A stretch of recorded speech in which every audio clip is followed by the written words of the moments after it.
Good morning, good evening, whatever time of day it is for you. Welcome to this thing that I do called Thor's Entertainment. I am Thor, and today I'm continuing my playthrough of Crash Bandicoot. And specifically, the Crash Bandicoot game I am playing is the remastered version that was included in the Crash Bandicoot Insane Trilogy. And at this point in my playthrough, I've made it all the way up to level 26. Previously, in the very last episode, I ended on level 25, the Slippery Climb. Which, if you listened to the previous episode, you know I detailed as one of my least favorite little challenges I had to do in Crash Bandicoot. Getting the gem and the relic for that level was a gigantic challenge, but at least it is over now. Let's go ahead and press on to the very next level. That's going to be Lights Out, which Lights Out has a fun little gimmick that we'll be checking out now. So, Slippery Slope was a very challenging level, and its gimmick made it kind of hard to enjoy. But with Lights Out, it has a level of difficulty and novelty that makes me really glad it is the level that immediately followed Slippery Slope, because this one is just genuinely fun. So the whole concept of Lights Out is that the entire stage is pitch black, and if it remains that way, it's not impossible for you to make it to the very end, but it is remarkably unlikely that you can finish the level with it in its dark state. Now, the way you get around this is by making use of a mechanic that is first introduced in this level. Now, you have been able to acquire masks that protect you in all the levels up to this point. But here in this level, whenever you acquire a mask for a brief period of time, it illuminates and basically becomes your flashlight. And whenever it illuminates, you can actually see in the otherwise completely pitch black area. So you have a limited amount of time to navigate all the way to the very next mask in the stage, and then use that to activate the light for a longer period of time, and continue making your way all the way to the end of the level, and hopefully you can do that and get to every interval before everything goes black again. Now, if you do run out of time and things go dark on you, there is that slim chance that you might be able to make it to another mask by kind of guessing where everything is that you need to avoid and the right distance that you need to jump in order to avoid some pits of doom. But good luck with that. It's a lot easier said than done. Lights Out I actually find quite fun, and I'm glad that it was the level that followed Slippery Slope because I needed a little bit of fun after all of that. And immediately after you finish the Lights Out level, you have two options for where you want to go next. The fork in the road can take you to the Fumbling in the Dark mission, or it can take you to the Jaws of Darkness level. Now, continuing in the direction of the Jaws of Darkness level will continue you forward throughout most of the game, but we do need to finish the Fumbling in the Dark level in order to get the gem and the talisman that we need in order to get all the stuff we need for the achievement and the bonus ending. But unfortunately, once you do finish Fumbling in the Dark, there's really nothing up that path any further. This is just a dead-end level. But that's fine, that should make this kind of a quick detour.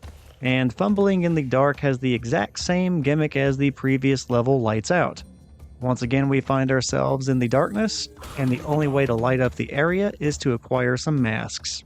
And then we have to make very good use of our limited time with the illuminated mask, and make our way forward through the mission at least far enough that we can acquire another mask, and then keep on continuing with our progress.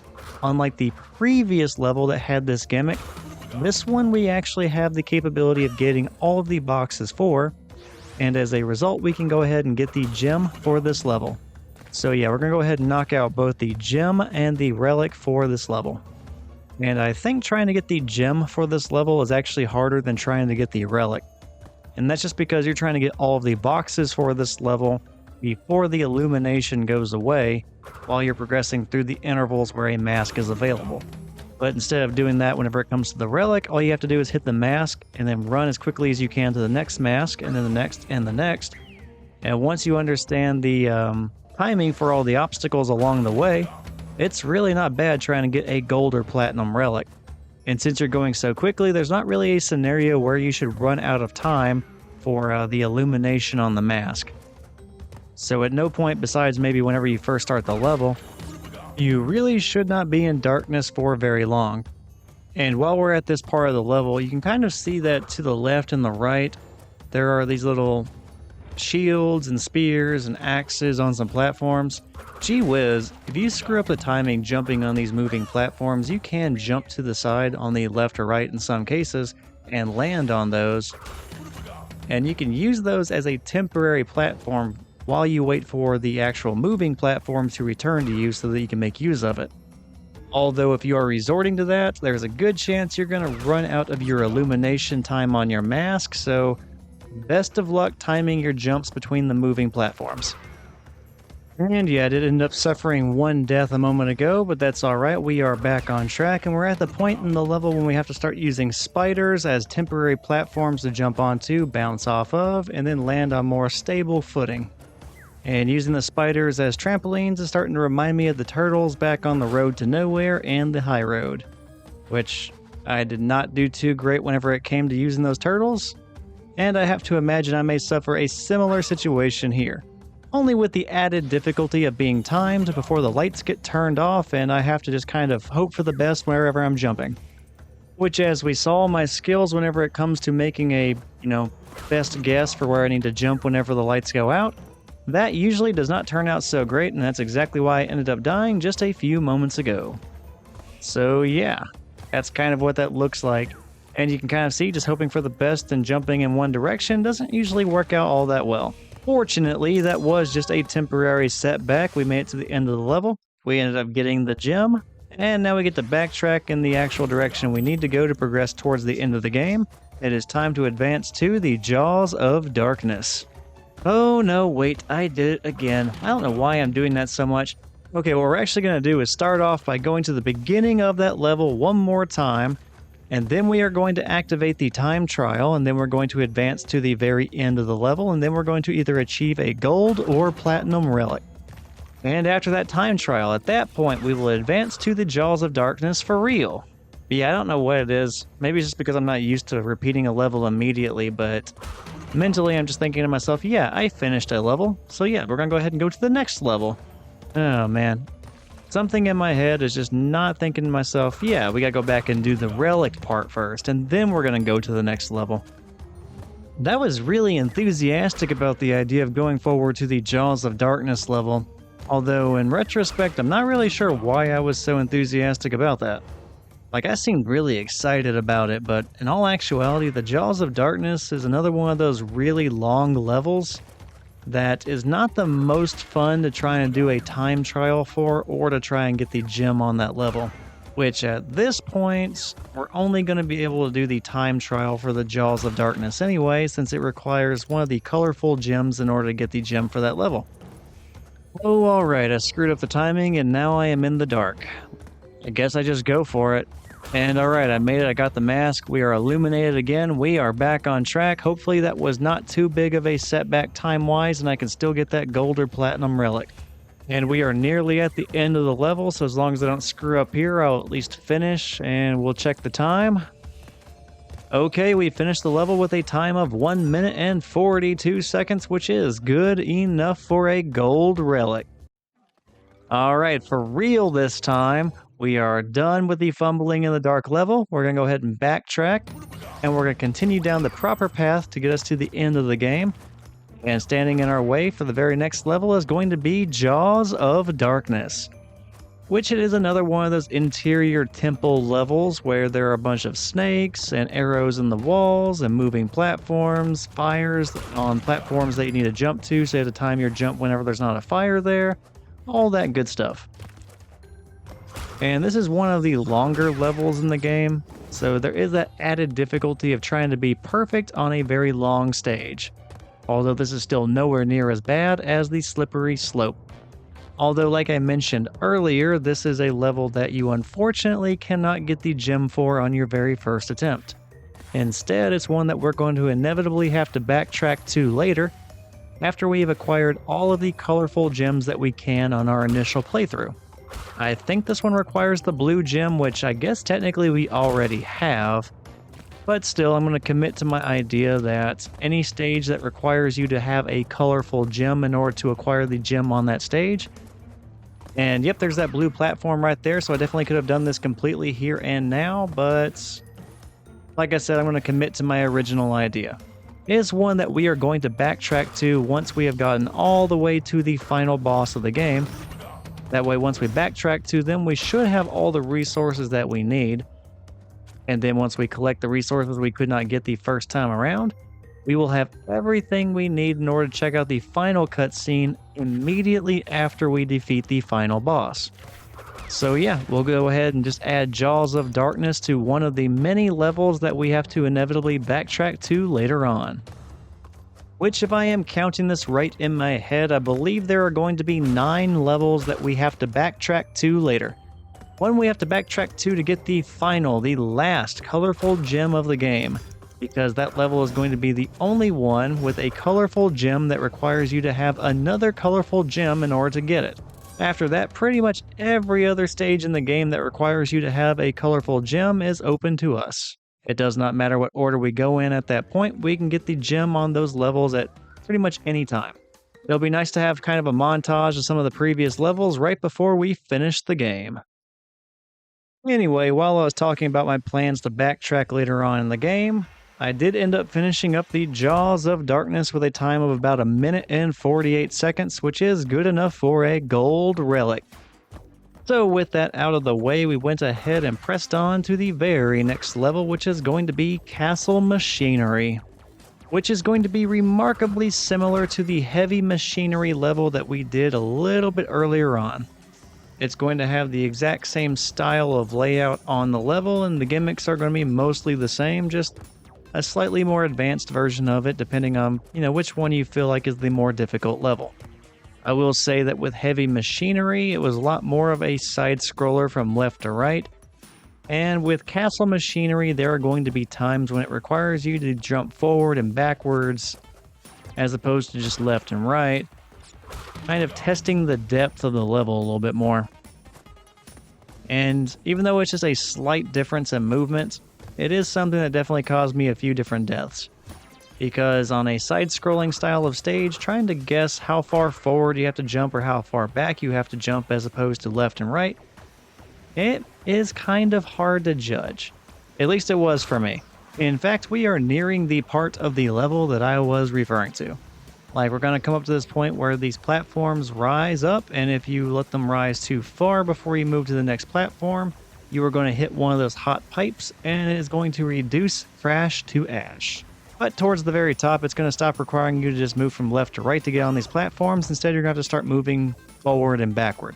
And I completely misjudged it right there and just ran right off the platform the very first time it stopped requiring me to just go left and right. So you can already kind of see what I'm talking about.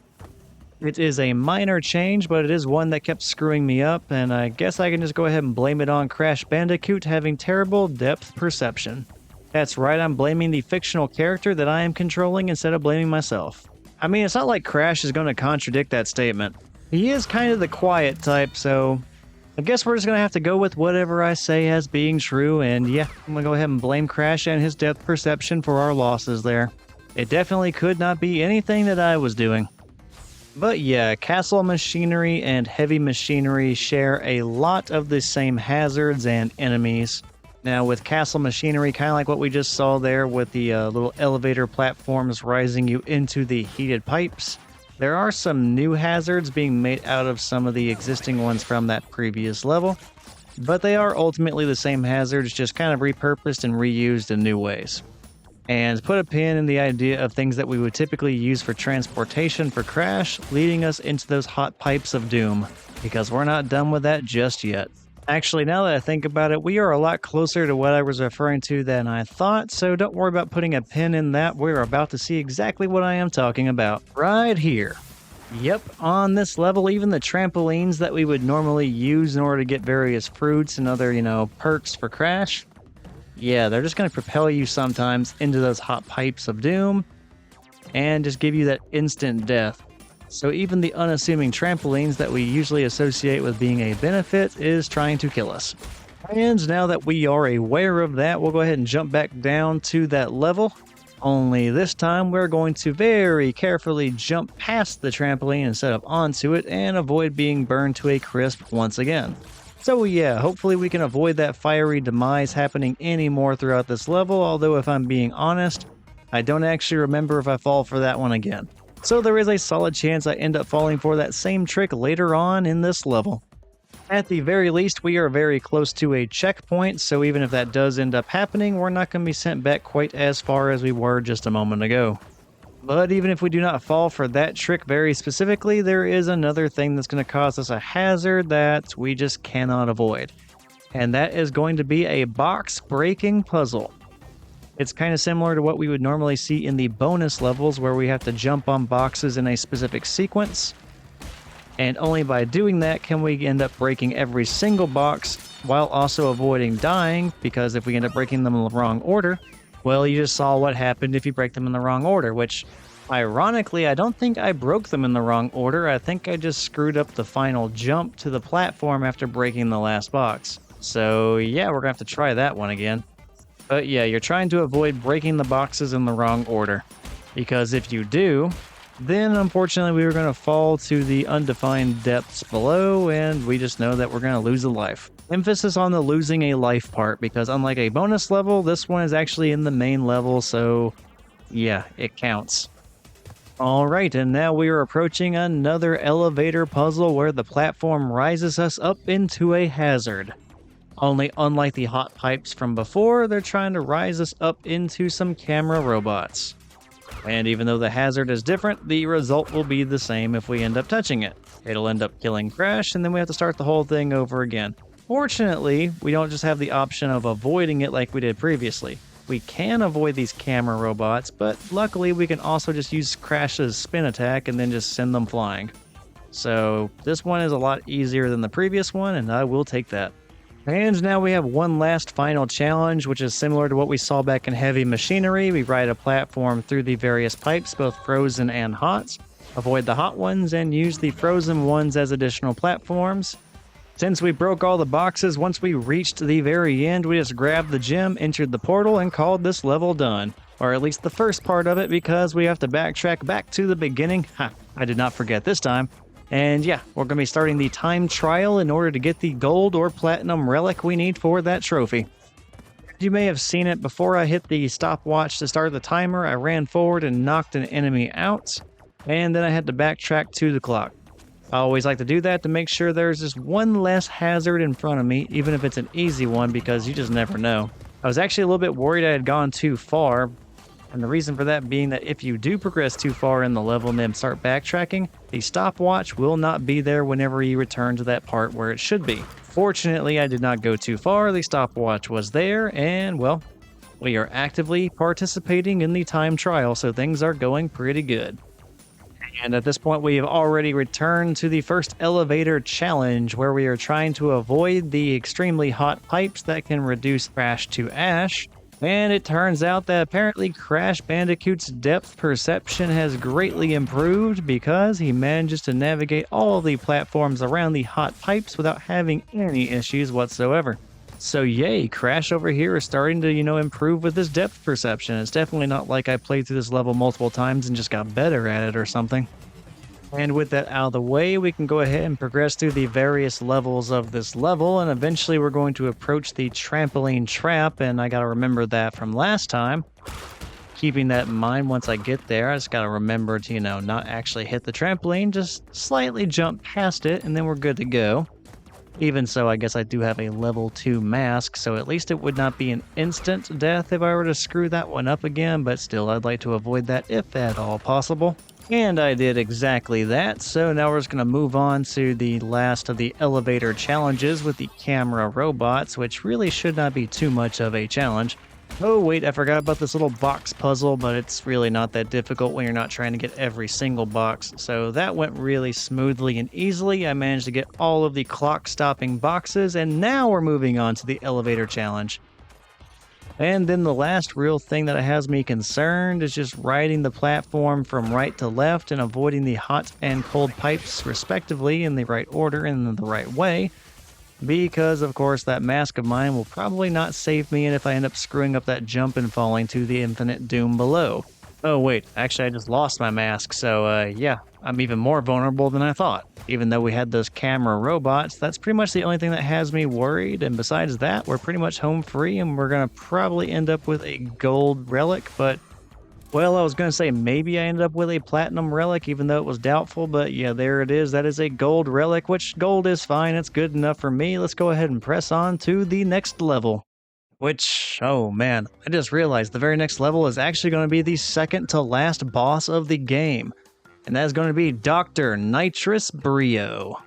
Which, I gotta tell you, this boss fight, it's not the most difficult boss fight in the world. It's a little bit challenging, but I ended up making this boss fight so much harder on myself than it needed to be.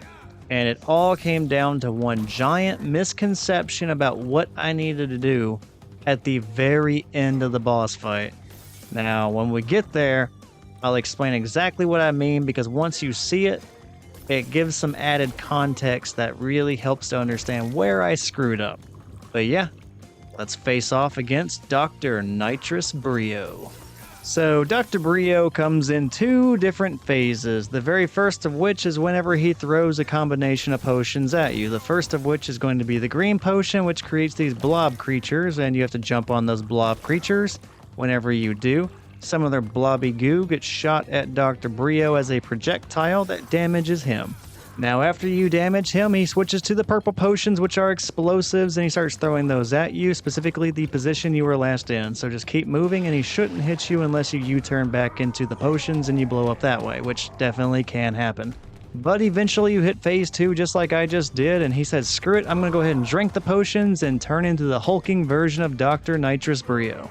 Now here is where I was screwing up a bunch and why I currently have a level 2 mask. Now he will start beating the ground until, stones from the ceiling start falling down. You want to hop onto those stones so that he cannot crush you into the ground, and then you use them as a platform to jump onto Dr. Nitrus Brio. Whenever you land on his head, you will damage him. The thing is, whenever I did that the first few times, I guess my jump was off and it ended up getting me killed. So I misinterpreted that as you cannot jump on him or else you will die. So I started looking for a bunch of alternative ways to damage this boss, but nothing worked. And then eventually I had to look up a video on it, and I was like, well, crap, I was right the first time, I was just super duper unlucky. And it took me so many deaths that I ended up with a level 2 mask before I figured that out. So yeah, now you know, just jump on him. But yeah, you saw that I eventually did figure that out. I managed to defeat Dr. Nitrus Brio. He ends up falling out a window, not to his death, because we end up seeing him in the sequel game. But yeah, we take him out of the picture, and now we progress on to, I believe, the second to last level of the entire game, not counting the Great Hall, which is actually the level after this, but that level pretty much only exists so that you can get the unlocked cutscene, so in all reality, this is the second to last level, and this is the lab. And once we complete the lab, the only level that we have not done yet besides the Great Hall, like I just mentioned, is going to be the final boss fight of the game against Dr. Neoportex. But of course, before we face off against him, we are going to be doing the backtracking that I alluded to earlier. But I cannot get ahead of myself just yet. Right now, we are still in the lab, and I am trying to achieve getting the colorful gem that is available on this level, which means breaking every single box on this level without dying. Which fortunately, there's only one more level where I have to do that, so things are going to start getting a lot easier for me. Besides that though, on this level I have to do the time trial in order to get the gold or platinum relic again, and amazingly, that is going to be the very last time I have to do that in this entire playthrough, which is a remarkable feeling, because this is the only level where I do not have a gold or platinum relic. After this, I'm only focused on getting the gems for the various levels, and then, of course, I'm going to be focused on fighting the final boss at that point once we got everything else. Wow, it's kind of crazy. This little project of mine that I started that I never thought I'd get around to is almost to an end. And it has been fun. I have been enjoying this. I don't know if I've enjoyed it enough to pick up another Crash game for a while, but still I'm enjoying it. And actually I kind of have to laugh at myself here just a little bit, considering I do still have 9 levels I have to go play through and then one more boss fight. And then I still have to let the credits roll at the very end of the game after the final cutscene and then the additional cutscene. So in all actuality, I'm talking like I'm about to be done in 5 minutes or something. Probably still have like an hour or so more of gameplay that I still have to go over. But still, it feels like I'm really close to the end. But yeah, the lab is kind of one of the only levels of its kind. Like, you're moving forward and backward the entire time. That's not unique, but the gimmick of this level are these metal boxes with the exclamation points on them, and whenever you hit them, they don't go away. They just trigger either a retractable floor to close or a closed door to open, and they only remain that way for a brief period of time. And it is up to you to time all the obstacles in your way between you and the other side of a room just right so you manage to clear everything just before that door closes or those floors open. Your obstacles mostly being like these blobs that hop around, the electricity getting shot around, and stuff like that. And the entire level is just based around that gimmick of these metal boxes opening the doors or closing the floors.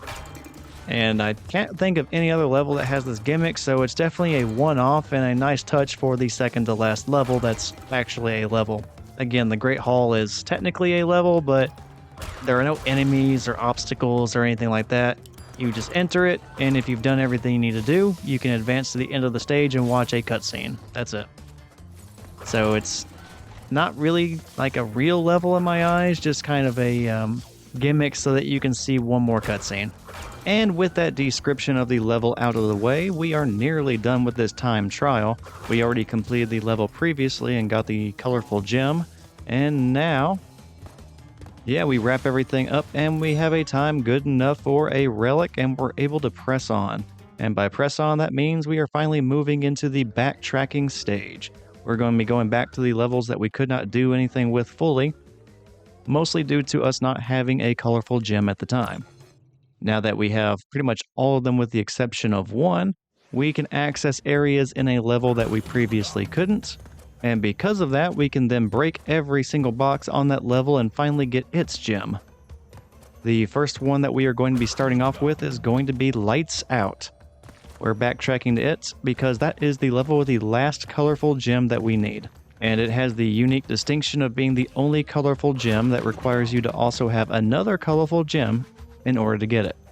And since we have all of them but that last one, we have what we need in order to wrap up the colorful gem parts of these levels. And then we can just go for the standard ones on the other levels. And I am really happy to be revisiting Lights Out. Like I mentioned when I first played through this level, I actually consider its gimmick really fun.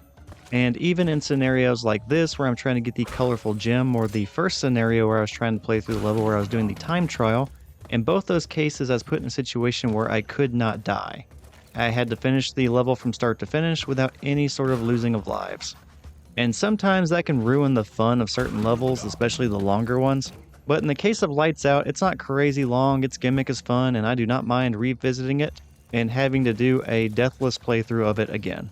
In fact, I would say that most of the levels that we are going to be revisiting are kind of fun to revisit.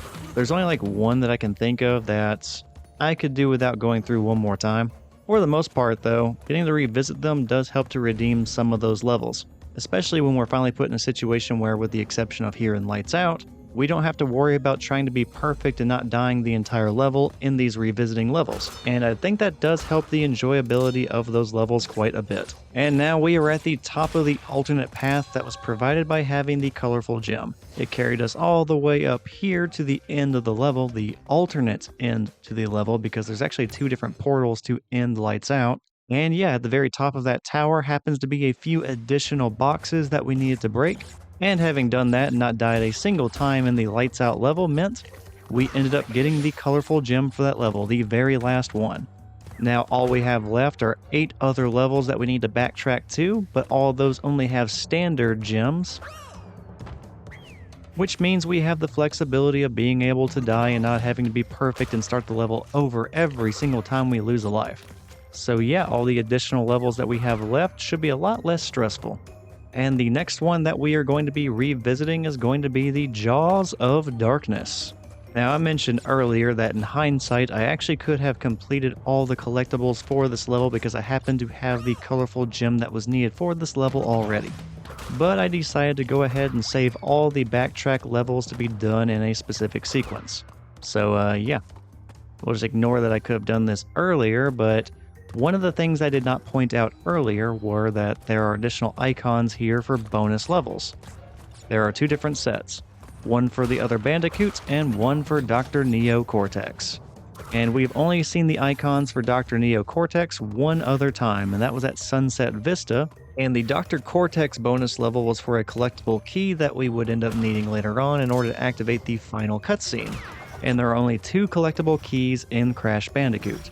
And since we already have the first one, we just need one other one, and that happens to be here in Jaws of Darkness. So yeah, not only are we going for the gem for this level, we are also trying to get the second of the collectible keys, both of which are only accomplishable by having the colorful gem that opens up an alternate path on this level.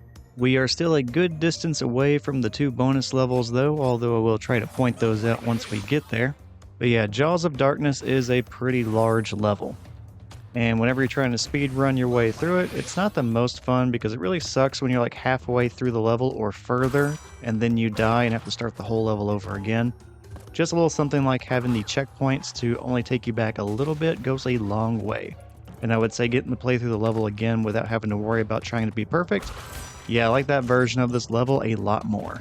So don't really have anything negative to say about Jaws of Darkness. It's definitely not some sort of a slippery slope level of difficult or annoying. So yeah, this is one I was happy to revisit because I had a much better experience revisiting this one than I did doing the time trial. And alright, we basically just have this moving platform puzzle that we have to do right here. We have to get past a snake-related enemy here in just a moment. But after that, we have made it to the platform where the gem that we collected earlier, the blue gem back in the toxic waste level, yeah, that's going to come into play and we can finally be transported to another part of this level that otherwise would not be available. So yeah, that is the part of the level that we are traversing now. And initially we got carried to the next part of the level, but after that, we only have these additional blue gem platforms that are stationary. So rather than being transported and things being made very easy on us, we still have to make some jump. And if you don't time those right, well, it's pretty easy to die because it's not really a short jump at all. And yeah, if I do end up doing that death montage for Crash Bandicoot, you will definitely see me screwing up these jumps a good amount. It wouldn't seem like it was the most difficult thing to do, but for some reason I did have trouble doing it. Yeah, even though I did definitely lose a good amount of extra lives due to just trying to jump from one blue platform to another, as you can tell I did eventually get the hang of it and things eventually went fairly smoothly. And with that being knocked out, I was able to progress on with the level. Although I guess something about getting used to the blue platforms caused me to just forget how to do every other obstacle in the level because almost immediately after I ended up clearing all of the blue platforms, I would start screwing up some other things. Like I had a level 2 mask, and then I got to the hallway where the walls slammed together, and then one of my masks, they got immediately taken out by me getting squished by the wall, and then I think I ran directly into the bats immediately after that.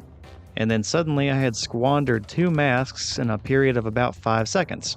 Fortunately, there was a checkpoint immediately after that, so it was not the end of the world, but then I proceeded to die on my very next jump right after that checkpoint. So, yeah, I definitely found my way quickly traveling to death in about 15 seconds.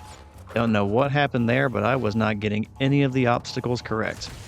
But anyway, we are coming up on a pretty missable part of this level. Similar to the previous temple-like level similar to this, there is a hidden and invisible pathway that we have to walk across. It is hinted at by having some fruit just levitating over what would seem like a fall to your death, but that is just a clue that you should be able to walk forward from there. So yeah, keep an eye out for that, because you can easily progress on with the level without ever knowing that the invisible pathway is there.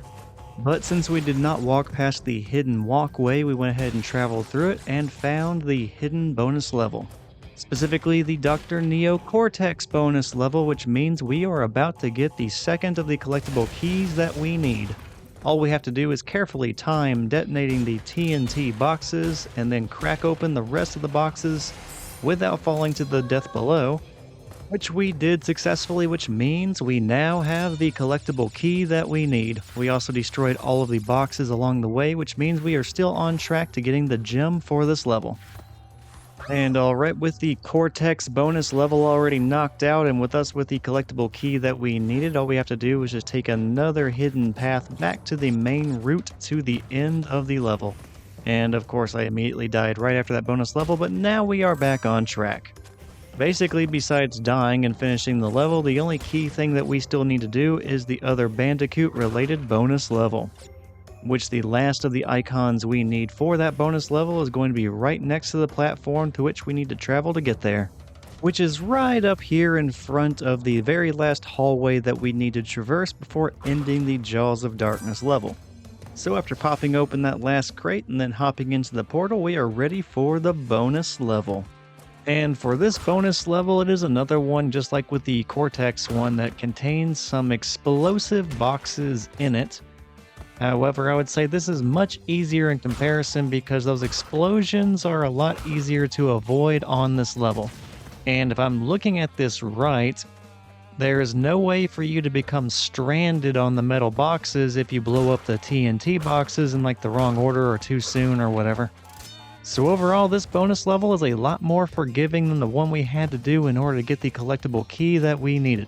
Alright, we're down to the very last explosive boxes, and as long as I don't screw this up, we are home free and we're going to be done with this bonus level. And hey, cool. I thought that explosion was going to destroy all the boxes, but we still managed to walk away with getting an extra life there instead of it being destroyed and flung away, so yay. Happy surprises. And just like that, we have completed the bonus level by getting all of the boxes, and now we're going to return back to the main level. We're going to go ahead and pick up the gem, which should be waiting for us. And then all we have to do is just get through that last hallway without dying, and we are done, and we're down to 7 more levels to go that we need to backtrack to. And yeah, you can tell I am really taking my time with this hallway. The last thing I want to do is get crushed at the very last possible moment and then have to backtrack through this level even more. And alright, I guess I'm going to go ahead and wrap it up there now that we have finished the Jaws of Darkness level, or specifically our backtrack to the Jaws of Darkness.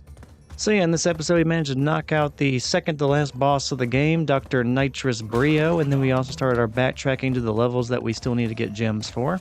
Went ahead and knocked out 2 of those, being Lights Out and the Jaws of Darkness.